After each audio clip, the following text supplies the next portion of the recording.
Sit back, relax, and enjoy listening. SB rushed out of the ICU, her mind spinning with fragments of a nightmare that refused to let go. The image clung to SV's thoughts, making her heart pound faster with every step. What if it's true? Her breath caught as she reached the corner of the hallway and saw through the glass wall what she feared most. Her mother, lying still on the hospital bed. The sight sent a jolt of panic through her, but something else caught her attention. Someone standing next to her mother. She could only see the figure from behind. A man, tall, with his back turned to her. A sense of unease crept over her, but she couldn't place why. Her mind was too occupied with her mother's condition to think much of it. She pushed the door slightly open, stepping inside cautiously. As that man leaned closer to her mother, his hand gently resting on hers. His tone was somber and pleading. "Auntie, please, if you don't wake up in the next 24 hours. SV's stomach twisted into a knot.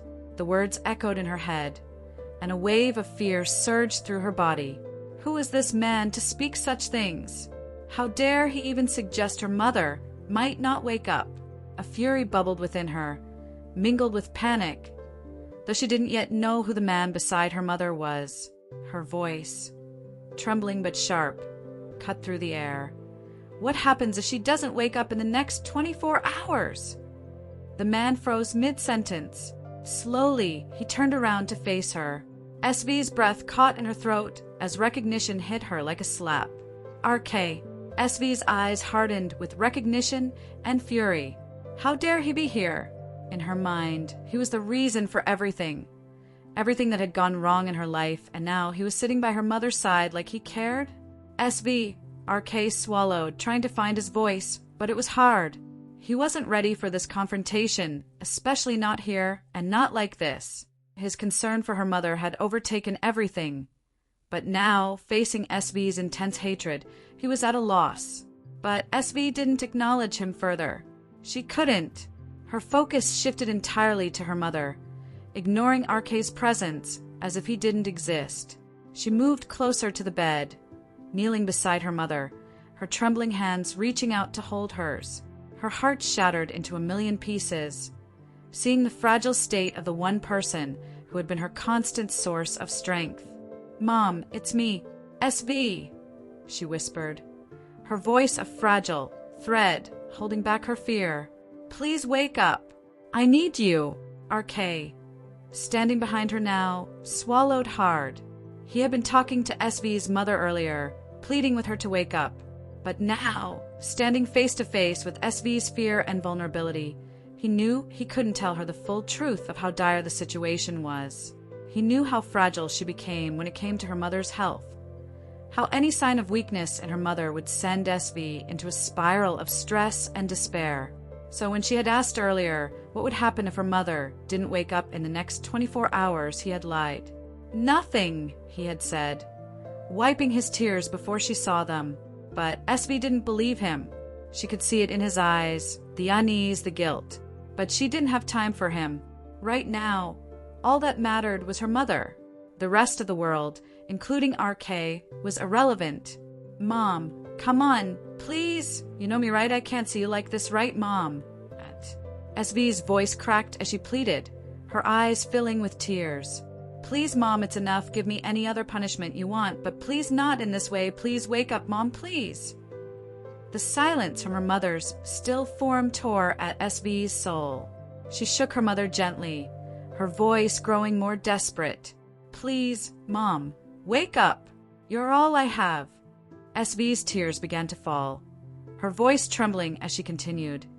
"Mom, please. You've always been there for me. I need you. Please, just wake up." RK stood quietly in the background, feeling the weight of the scene unfold before him. He had no words, no way to comfort her. He knew what SV was feeling, and it pained him to witness her breaking down like this.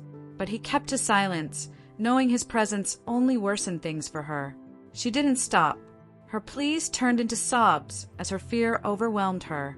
I'll do anything, Mom. Just wake up. Please. I'll even." Her voice dropped to a whisper, barely audible through her tears. "I'll marry whoever you want, even if it's him."